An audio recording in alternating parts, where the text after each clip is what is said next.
En Tormentor viviremos la historia de un niño en los años 80 que juega a un juego que aparentemente está maldito. Según los rumores, los desarrolladores hicieron un pacto con el diablo y quedaron atrapados dentro del juego. Con Tormentor queríamos hacer un tributo a los juegos clásicos de aventura de los años 80, pero aplicando un diseño mucho más moderno y con una calidad esperable de un juego sacado en esta generación. Una de las formas que encontré para poder resolver este problema fue usar elementos clásicos propios de los juegos de esa época, pero hacerle un tratamiento moderno. Por ejemplo, en la música que se puede escuchar en el bosque, quería transmitir la sensación de estar perdido en una zona así y usé ruido blanco modulado para simular las hojas movidas por el viento. Y usé unas notas cortas de sintetizador, pero aplicándole un poco de eco para emular los sonidos de los pájaros nocturnos.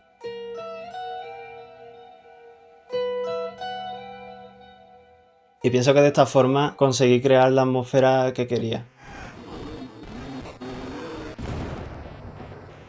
En general todo el juego se mueve un poco entre lo inocente y lo aventurero, típico de la mente de un niño que está jugando a un juego, y entre el pesimismo y la corrupción de un juego maldito. Creo que donde más se refleja estas dualidades en la zona central del juego, en la que se escucha una melodía positiva y aventurera, pero con algunos matices un poco extraños, retorcidos, indicando que lo que viene más adelante no es algo bueno. Pero aún así sigue teniendo un tono positivo que contrasta mucho con la zona del pueblo. En esta zona se congregan muchos de los habitantes atrapados en el juego y la música necesitaba transmitir ese sentimiento de desolación, de perdición.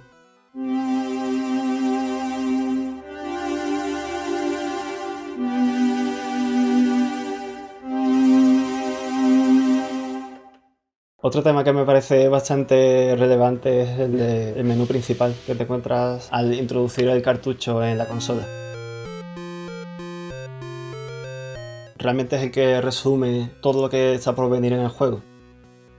Pero no todo en el juego es puro chiptune. Cuenta con momentos de terror más típicos de una producción moderna, pero reflejando mucho las influencias de las bandas sonoras de los años 80. Se hace uso de sintetizadores y efectos típicos de esa época.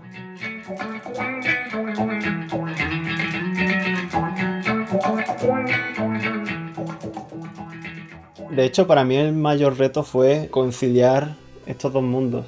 Un mundo 2D básico y simple con un mundo 3D realista y terrorífico. La forma que tuve de afrontar esto fue usar elementos comunes. Hay muchas referencias entre un mundo y otro, tanto a nivel musical como a nivel de efectos de sonido.